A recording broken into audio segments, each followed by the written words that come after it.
नमस्कार मित्रों, मैं अंजू शर्मा संस्कृत जीवन में आप सभी का स्वागत करती हूँ। मित्रों, जैसा कि हम लोगों के आज तक की जो भी वीडियो हुई हैं, तो आप लोगों को सभी को वीडियो का जो पाठ्यक्रम और जो भी वीडियो हमारी चल रही है वो बहुत अच्छे से समझ में आ रही होंगी।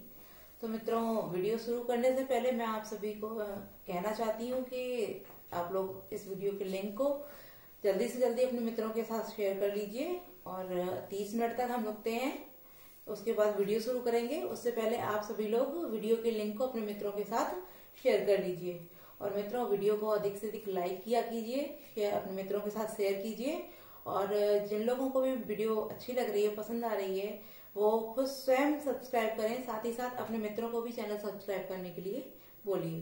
तो आप लोग जल्दी से जल्दी अपने मित्रों के साथ वीडियो की लिंक को शेयर कर लीजिए। उसके बाद हम लोग अपने जो हमारा पाठ्यक्रम चल रहा था, जो हमारा टॉपिक था वाच्य, उस टॉपिक को हम आगे बढ़ाते हैं। तो आप लोग जल्दी से वीडियो की लिंक को शेयर कीजिए और उसके बाद हम लोग वाच्य के जो 2 प्रकार हम लोगों ने पढ़ लिए थे, जो वाच्य थे हमारे। तो कल मैंने आपको वाच्यों का अर्थ अर्थात जो वाच्य होते हैं वो वाच्य क्या होते हैं उसका अर्थ बताया था। साथ ही साथ वाच्य के कितने भेद होते हैं इस चीज को भी क्लियर किया था। और जो वाच्य के 2 भेद थे, कर्तृवाच्य और कर्मवाच्य, उन दोनों के विषय में हम लोगों ने अध्ययन कर लिया था। तो आज जो हम पढ़ेंगे हमारा वाच्य का तीसरा भाग अर्थात तीसरा भेद जो है भाववाच्य, उसके विषय में अध्ययन करेंगे। तो आप लोगों ने लिंक को अपने मित्रों के साथ शेयर कर लिया होगा। तो आइए मित्रों, हम लोग भाववाच्य के विषय में आज अध्ययन करते हैं। तो जैसा कि हम लोगों ने कल कर्तृवाच्य और कर्मवाच्य दोनों के विषय में अध्ययन किया, तो जो वाच्य का तीसरा भेद था, जो हमारा तीसरा भेद है भाववाच्य, भाववाच्य, आज हम लोग मित्रों इसके विषय में अध्ययन करेंगे। तो मित्रों, जैसे कि हम लोगों ने कल कर्तृवाच्य और कर्मवाच्य पढ़ा, तो आप लोगों ने जब कर्मवाच्य का अध्ययन किया तो उसमें एक लाइन हम लोगों ने पढ़ी थी कि कर्मवाच्य जो होता है वो सदैव सकर्मक होता है, अर्थात उस कर्मवाच्य के अंतर्गत जो है कर्म हमारा है वो कर्म अवश्य ही होता है। यदि उसमें कर्म नहीं होगा तो वो कर्मवाच्य नहीं होगा। तो मित्रों, उसी चीज को हम और अच्छे से समझते हैं। जैसे कर्मवाच्य को हमने समझ लिया, तो कर्मवाच्य और भाववाच्य में बस थोड़ा यही अंतर आता है कि जो कर्मवाच्य हमारा होता है वहां कर्म होता है और जो भाववाच्य हमारा होता है वहां कर्म नहीं होता है। अर्थात जो हमारा भाववाच्य होता है मित्रों वो अकर्मक क्रियाओं के साथ बनता है। तो आइए हम इसको देखते हैं कि सबसे पहले हम जानते हैं भाववाच्य। भाववाच्य क्या है? भाववाच्य में इसमें जो हमारा कर्ता होता है, इसमें कर्ता तृतीया विभक्ति में होता है। तृतीया विभक्ति, तृतीया विभक्ति में होता है, में होता है। ठीक है मित्रों, तो कल इस चीज को हमने कर्मवाच्य में भी पढ़ा था कि जो कर्मवाच्य का कर्ता होता है वो भी तृतीय विभक्ति में होता है। लेकिन यदि हम इसको दूसरी तरीके से बोलते हैं, जैसे कि कल हमने आपको बताया था कि यदि कोई भी कारक हमारा उक्त कहा जाता है, जैसे हम कर्म को उक्त बोलते हैं तब भी वहां प्रथमा व्यक्ति हो जाती है। यदि हम संप्रदान को उक्त बोल देते हैं तब भी वहां प्रथमा व्यक्ति हो जाती है। इसी प्रकार जो भी हमारे, हम इसको एक बार समझ लेते हैं, जैसे हमारे जो कारक होते हैं, कर्ता, कर्म, करण, संप्रदान, अपादान और अधिकरण। ठीक है मित्रों, तो जो हमारे 6 कारक होते हैं, कर्ता, कर्म, करण, संप्रदान, अपादान और अधिकरण, अगर हम इन सभी कारकों को यदि हम उक्त बोलते हैं मित्रों, उक्त यानी कर्ता कारक हमारा उक्त हो तो, या कर्म कारक उक्त हो, करण कारक उक्त हो, संप्रदान उक्त है या अपादान उक्त है या अधिकरण उक्त है, तो मित्रों इनके उक्त होने पर जो विभक्ति हमारी होती है वो प्रथमा हो जाती है। तो यदि इनमें से कोई भी कारक हम उक्त करते हैं तब वहां पर हमारी प्रथमा विभक्ति हो जाती है। किंतु यदि हम इसको अनुक्त करते हैं, यदि हम इनको अनुक्त बोल देते हैं, इन्हीं कारकों को हम क्या करते हैं मित्रों, अनुक्त कहते हैं। अनुक्त, अनुक्त तब क्या होता है मित्रों, जो हमारे कर्ता और कर्म, ये जो दोनों हमारे कारक होते हैं, कर्ता और करण, कर्ता और करण, ये जो दो कारक होते हैं, इनमें मित्रों तृतीया विभक्ति हो जाती है। तृतीया विभक्ति, ठीक है। जो कर्म कर्ता होता है और जो करण होता है, इन दोनों के अनुक्त होने पर यहाँ तृतीय विभक्ति हो जाती है। जो कर्म होता है यहाँ द्वितीया हो जाती है। संप्रदान, इसमें चतुर्थी हो जाती है, चतुर्थी हो जाती है। अपादान में पंचमी हो जाती है और अधिकरण में मित्रों सप्तमी हो जाती है, सप्तमी विभक्ति हो जाती है। किंतु यदि इन कारकों को उक्त बोलेंगे तो वहां प्रथमा विभक्ति होती है, चाहे कोई भी कारक हमारा उक्त हो। किंतु यदि इनको हम अनुक्त बोल देते हैं कि कर्ता और करण कारक अनुक्त हो जाए, तब वहां पर मित्रों तृतीय विभक्ति होती है। संप्रदान के अनुक्त होने पर चतुर्थी, अपादान के अनुक्त होने पर पंचमी, अधिकरण के अनुक्त होने पर सप्तमी और कर्म के अनुक्त होने पर द्वितीय विभक्ति हो जाती है। तो मित्रों इसी प्रकार जो हमारे वाच्य होते हैं, जो हमारे वाच्य हैं, इनमें जो कर्ता होता है, जो हमारा कर्तृवाच्य है, उसके कर्ता को तो हम उक्त कर देते हैं, इसलिए उस कर्ता में प्रथमा विभक्ति हो जाती है।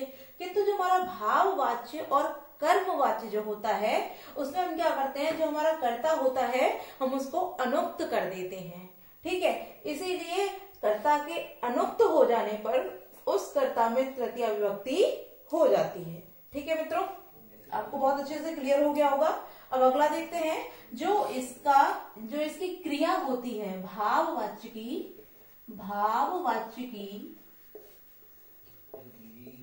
क्रिया जो होती है, क्रिया वो मित्रों कैसी होती है, सदैव, सदैव आत्मनेपद, आत्मनेपद एक वचन में होती है, एक वचन में होती है, ठीक है मित्रों। तो जो हमारी भाववाच्य की क्रिया होती है वो कैसी होती है, सदैव ही आत्मनेपद एक वचन में होती है। क्योंकि जैसे हमने कर्म में आपको बताया था, कर्म में जो हमारी क्रिया परिवर्तित होती है वो कर्म के आधार पर होती है, और जैसे कि कर्मवाच्य और भाववाच्य जो होते हैं उसमें जो हमारी क्रिया होती है उस पर कर्ता का कोई प्रभाव नहीं होता है। तो क्योंकि भाववाच्य जो हमारा होता है, एक लाइन इसमें और बढ़ा लेते हैं, जो हमारा भाववाच्य है, भाववाच्य ये कैसा होता है मित्रों, अकर्मक होता है, अकर्मक होता है, ठीक है मित्रों। तो आपने जाना कि भाववाच्य क्या है, कि भाववाच्य की जब परिभाषा क्लियर करते हैं तो हम क्या बोलते हैं कि जो इसका कर्ता होता है उसमें तृतीय विभक्ति होती है। क्यों तृतीय होती है, क्योंकि यहाँ कर्ता अनुक्त हो जाता है, ठीक है। अगली जो लाइन है, भाववाच्य की क्रिया कैसी होती है, सदैव आत्मनेपद एक वचन में ही होती है। अब आत्मनेपद एक वचन में क्यों होती है, क्योंकि यहाँ जो हमारा कर्ता होता है उसका क्रिया पर कोई प्रभाव नहीं पड़ता है, इसीलिए आत्मनेपद एक वचन में ही सदैव क्रिया रहती है, ठीक है मित्रों। अगला जो हमारा पॉइंट है वो क्या बोल रहा है कि भाववाच्य जो हमारा है वो अकर्मक होता है, क्योंकि यहाँ कर्म नहीं होता है, इसीलिए वो भाववाच्य बनता है, ठीक है मित्रों। तो जो हमारा भाववाच्य है वो अकर्मक धातुओं के साथ बनता है, ठीक है। अब हम एक दो एग्जांपल इसका देख लेते हैं, जैसे रामः पठ्यते, पठ्यते, ठीक है मित्रों। सॉरी एक सेकेंड, रामः नहीं, रामेण पठ्यते। यहाँ जो हमारा एग्जाम्पल आ जाएगा वो हो जाएगा रामेण पठ्यते। तो जो हमारा यहाँ कर्ता है वो अनुक्त हो गया है, तो इसलिए इसमें तृतीय विभक्ति हो गई है। तो कर्ता में कौन सी व्यक्ति लगी है मित्रों? तृतीया व्यक्ति लगी है। और साथ ही हमारी जो क्रिया दिखाई दे रही है आप लोगों को, पठ्यते, वो आत्मनेपद एक वचन में है। अगर हम इसको बहुवचन में लिखेंगे तो ऐसे भी लिख सकते हैं। अगला एग्जाम्पल हम आपको बताते हैं, बालकै, बालकै पठ्यते। ठीक है मित्रों, बालकै पठ्यते।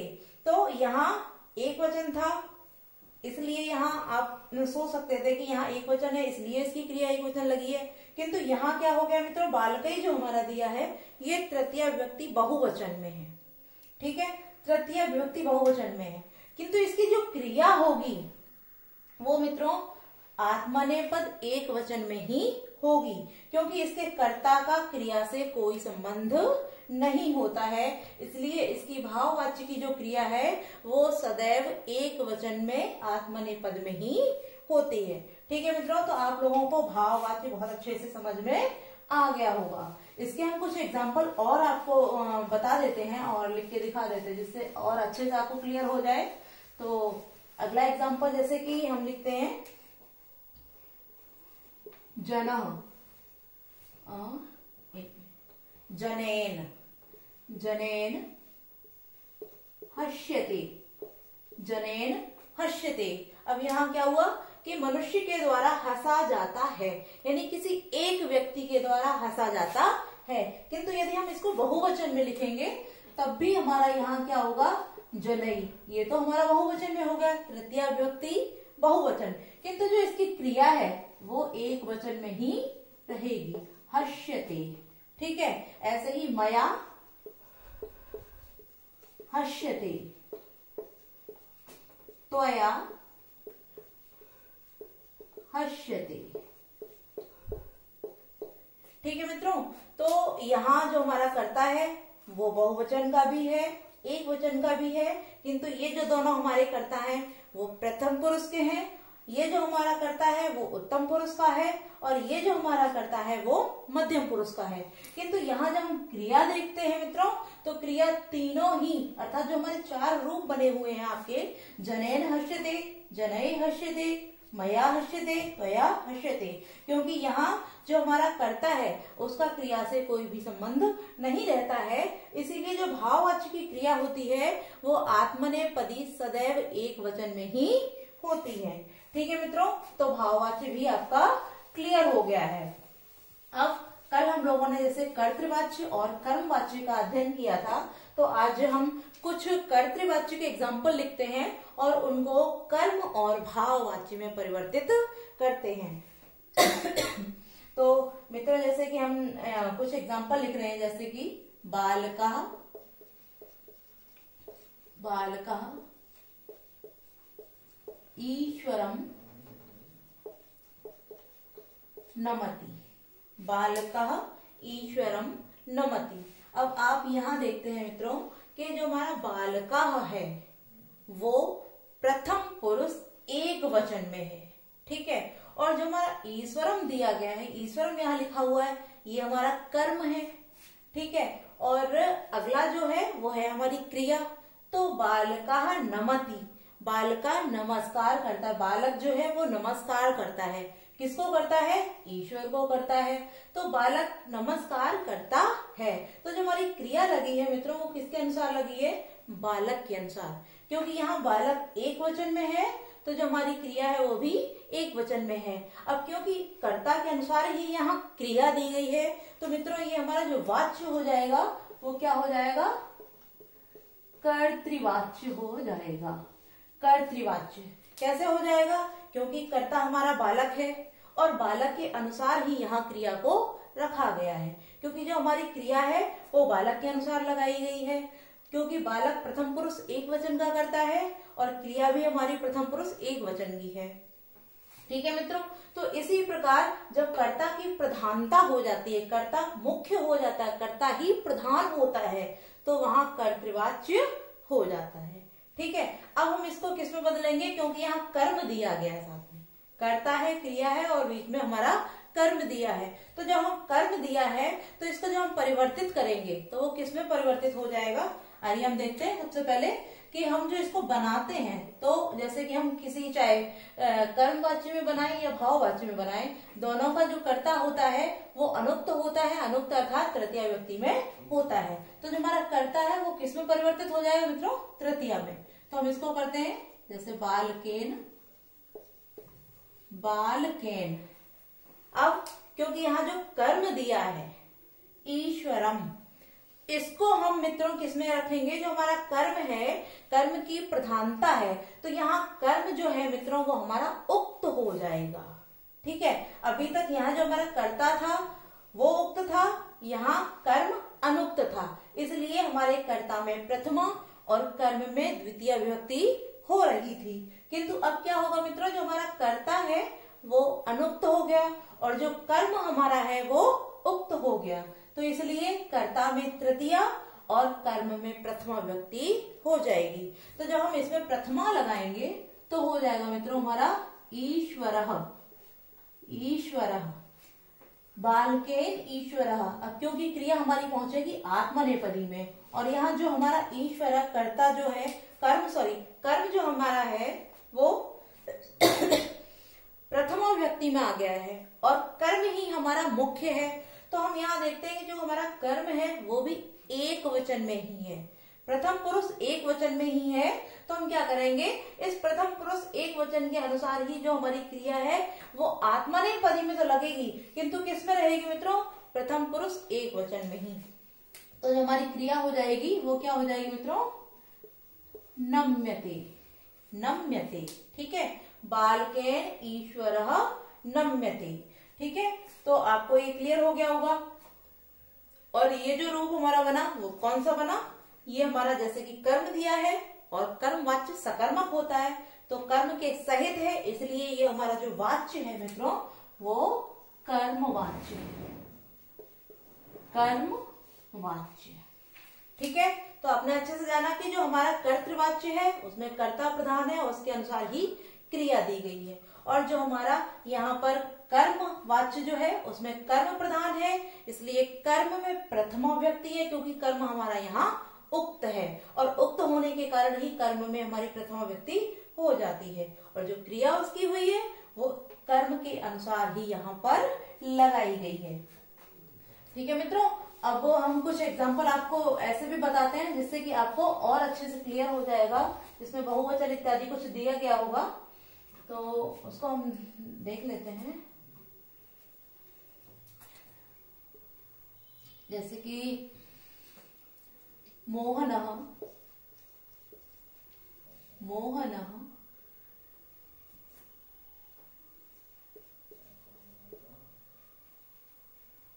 शिष्यान्, मोहनः शिष्यान् पाठयति, पाठयति। ठीक है, मोहनः शिष्यान् पाठयति अर्थात मोहन शिष्यों को पढ़ाता है। ठीक है मित्रों, अब क्योंकि यहाँ मोहन कर्ता एक वचन है प्रथम पुरुष का, तो यहाँ पाठयति जो क्रिया हुई है हमारी वो किसके अनुसार हुई है मित्रों? मोहन के अनुसार प्रथम पुरुष एक वचन की ही क्रिया यहाँ पर लगी हुई है, मोहन शिष्यान पाठयति। अब क्योंकि यहाँ जो कर्म दिया शिष्यान दिया है ये बहुवचन है, किंतु जो क्रिया है वो एक वचन की ही है, तो क्रिया किसके अनुसार लगाई है मित्रों? मोहना के अनुसार। तो जब मोहन के अनुसार क्रिया है तो ये कौन सा वाच्य हमारा हो गया? ये हमारा कर्तृवाच्य हो गया, कर्तृवाच्य। अब जब हम इसको परिवर्तित करते हैं तो हम देखते हैं जैसे कि हमारा जो कर्ता है उसको हम क्या करेंगे? उसको हम अनुक्त करेंगे, तो हमारा जो मोहन है इसमें कौन सी व्यक्ति हो जाएगी मित्रों? तृतीया। तो हमारा इसका जो रूप बनेगा वो हो जाएगा मोहनेन, मोहनेन। अब क्योंकि यहाँ शिष्यान द्वितीय विभक्ति बहुवचन है, उसको हम क्या करेंगे? प्रथमा विभक्ति बहुवचन में करेंगे। तो यहाँ क्या हो जाएगा मित्रों? शिष्या, शिष्या, मोहनेन शिष्या। अब क्योंकि हमारा यहाँ बहुवचन है और ये भी हमारा बहुवचन है, ठीक है। अब क्योंकि कर्मवाच्य में कर्म की ही प्रधानता होती है तो इसलिए हमारा क्या होगा मित्रों? जो हमारी क्रिया होगी वो बहुवचन में हो जाएगी। तो यहाँ क्या हो जाएगा? जो हमारा रूप बनेगा वो क्या हो जाएगा मित्रों? पाठ्यन्ते, पाठ्यन्ते। ठीक है, अब आप लोगों को बहुत अच्छे से समझ में आ रहा होगा। तो जो हमारा ये वाला जो वाक्य बना वो कौन सा बन गया मित्रों? कर्मवाच्य। ठीक है, अब किस प्रकार यहाँ कर्म की प्रधानता है आप इस वाक्य में बहुत अच्छे से क्लियर कर सकते हैं। यहाँ बहुवचन था शिष्यान, किंतु इस क्रिया में शिष्यान के होने से अर्थात शिष्यों के जो हमारा कर्म दिया था, इन कर्मों के बहुवचन होने के कारण भी हमारी जो क्रिया थी कर्तृवाच्य में, उस क्रिया पर इस शिष्यान के बहुवचन होने का कोई भी प्रभाव नहीं पड़ा। ठीक है मित्रों, क्योंकि यहाँ जो क्रिया लगाएगी वो किसके अनुसार लगाएगी? मोहन के अनुसार, कि मोहन के द्वारा शिष्यों को पढ़ाया जाता है। ठीक है, किंतु जब यहाँ हमने जो वाक्य बनाया है तो हमारा मोहन जो है वो एक वचन का ही है, किंतु यहाँ जो हमारी क्रिया हो जाती है वो बहुवचन में पहुंच गई। ठीक है, तो बहुवचन में किस प्रकार पहुंची? जब यहाँ कर्ता एक वचन में है तो ये क्रिया बहुवचन में क्यों हो गई? तो मित्रों, जैसे मैंने आपको कल की वीडियो में बताया था कि जो हमारा कर्मवाच्य होता है उस कर्मवाच्य में कर्म की प्रधानता होती है। अब क्योंकि यहाँ कर्म की प्रधानता है और जो हमारी क्रिया लगेगी वो किसके अनुसार लगेगी? कर्म के अनुसार ही लगेगी। तो जो हमारा कर्म है वो बहुवचन में है। जब हमारा कर्म जो है वो बहुवचन में है तो जो हमारी क्रिया होगी मित्रों वो भी बहुवचन में ही हो जाएगी। इसीलिए यहाँ शिष्या बहुवचन है तो हमारी जो क्रिया है वो भी मित्रों बहुवचन में ही हो जाती है। ठीक है, तो आप लोगों को ये क्लियर हो गया होगा। मित्रों, हम कुछ भाववाच्य के एग्जाम्पल भी देख लेते हैं, जैसे कि अहम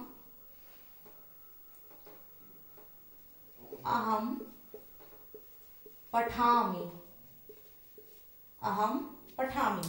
तो इसमें आपने देखा है मित्रों, जो अहम है वो उत्तम पुरुष एक वचन का करता है, और जो पठामि दिया है उसमें भी जो हमारा अहम है उसके अनुसार ही हमने यहाँ पर क्रिया लगा रखी है, अहम पठामि, अर्थात मैं पढ़ता हूँ। तो मैं उत्तम पुरुष एक वचन का करता है, तो यहाँ जो पठामि हुआ है वो भी उत्तम पुरुष एक वचन की क्रिया के साथ ही हुआ है। तो ये हमारा जो वाच्य बनेगा वो कौन सा वाच्य बन जाएगा मित्रों? कर्तृवाच्य। ठीक है, अब हम इसको क्या करेंगे, क्योंकि इसमें कर्म नहीं है, और जैसा कि हमने कल पढ़ा था कि जो हमारा कर्म वाच्य होता है वो सकर्मक होता है, उसमें कर्म दिया होता है। जो भी वाच्य होते हैं कर्म वाच्य के, उन सभी में कर्म होता है, क्योंकि सकर्मक का अर्थ ही होता है कर्म के सहित। अब क्योंकि यहाँ कर्म है ही नहीं, तो जब कर्म है नहीं तो जाहिर सी बात है मित्रों, इस वाक्य का जो वाच्य परिवर्तन होगा वो कर्म वाच्य में न होकर भाव वाच्य में होगा, क्योंकि यहाँ कर्म नहीं है, और जो भाव वाच्य होता है वो अकर्मक होता है, सकर्मक नहीं होता है। सकर्मक जो होता है वो हमारा कर्मवाच्य होता है, और जो अकर्मक होता है वो भाववाच्य होता है। तो जैसा कि हमने अभी बताया आपको कि भाववाच्य का भी जो कर्ता है वो